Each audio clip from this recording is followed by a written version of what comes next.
How do you feel great on vacation? Like really good? Easy. You go to Aruba. You'll spend your time relaxing on cool white sand beaches and floating in healing blue water. You'll immerse yourself in natural wonder and find your center on an island where things move at your speed. You won't just feel great, you'll feel relaxed, renewed, and ready for life. That's the Aruba effect. Plan your trip at Aruba.com. This is Optimal Relationships Daily, episode 2151. Why are there no attractive men in your area? By Marc Katz of evanmarckatz.com. Hello, everybody, and welcome back to ORD. I'm Greg Audino, really thankful that you've decided to join this weekend.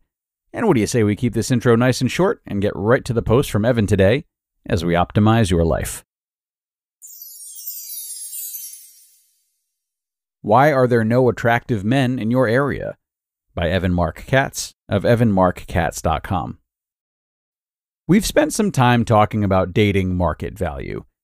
The conversation tends to ruffle feathers for a number of reasons, but mostly because we don't like what the data reveals, even though the data reveals something that any honest observer would be able to point out without any data. Men find 20-year-old women most attractive. Women think 80% of men are unattractive. That brings us to a particular article in Quillette, one of my recent go-to reads, entitled Attraction, Inequality, and the Dating Economy. The piece is too long by half and devolves into some Evo Psych stuff by the very end. But the first part verifies what I see every day. Men complain that most women find them unattractive, and women complain that no men are attractive. Yet somehow, many women want to deny this. It's a bad look to reject 80% of men out of hand, so there's always a lot of rationalization and whataboutism. I've been rejected by men too. You haven't seen all the guys I've gone out with. I give a chance to all sorts of men. But most men are unattractive. I can't force myself to like a guy. No, you can't. But if you want to know why you hear a lot of angry men, this is why. Women think 80% of them are physically repulsive, and another 80% of them aren't smart enough and don't make enough money, which leaves a small dating pool for women. Maybe we can agree on this. Women in general are objectively more attractive than men. Either way, the article introduces the Gini coefficient. Quote, the Gini coefficient is a number between 0 and 1 that represents the degree of income inequality in any given nation or group. An egalitarian group in which each individual has the same income would have a Gini coefficient of 0, while an unequal group, in which one individual had all the income and the rest had none, would have a Gini coefficient close to 1. Some enterprising data nerds have taken on the challenge of estimating Gini coefficients for the dating economy. Among straight people, this actually means calculating two Gini coefficients, one for men and one for women. If women all find every man equally attractive, the male dating economy will have a Gini coefficient of 0. If men all find the same one woman attractive and consider all other women unattractive, the female dating economy will have a Gini coefficient close to 1. But while the situation for women is something like an economy with some poor, some middle class, and some millionaires, the situation for men is closer to a world with a small number of super billionaires surrounded by huge masses who possess almost nothing. According to a Hinge analyst, on a list of 149 countries' Gini indices provided by the CIA World Factbook, this would place the female dating economy as 75th most unequal. Average, think Western Europe. And the male dating economy as the 8th most unequal. Kleptocracy, apartheid, perpetual civil war. Think South Africa.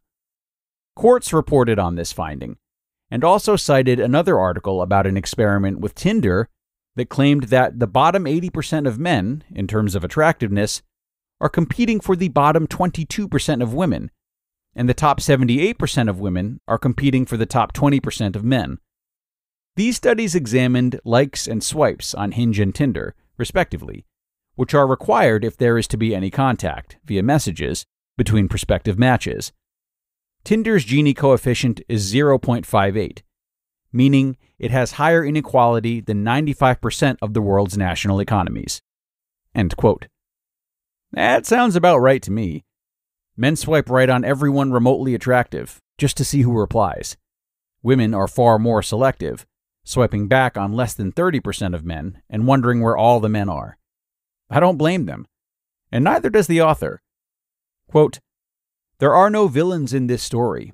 Nobody can or should be blamed for his or her honest preferences, and if women collectively believe that most men are unattractive, what grounds does anyone, male or female, have to argue with them? We may pity the large majority of men who are regarded as unattractive and who have few or no romantic experiences, while a small percentage of attractive men have many. Just as much, consider that we live in a monogamous culture, and so the 20% of men who are regarded as attractive can only be in committed relationships with at most 20% of women." End quote. And that, my friends, is how I've had a job for 16 years. My clients want to date the top 20%, and it's my job to help them find him, and maybe even expand her search into, say, the top 30%. You just listened to the post titled, "Why Are There No Attractive Men in Your Area?" by Marc Katz of evanmarckatz.com.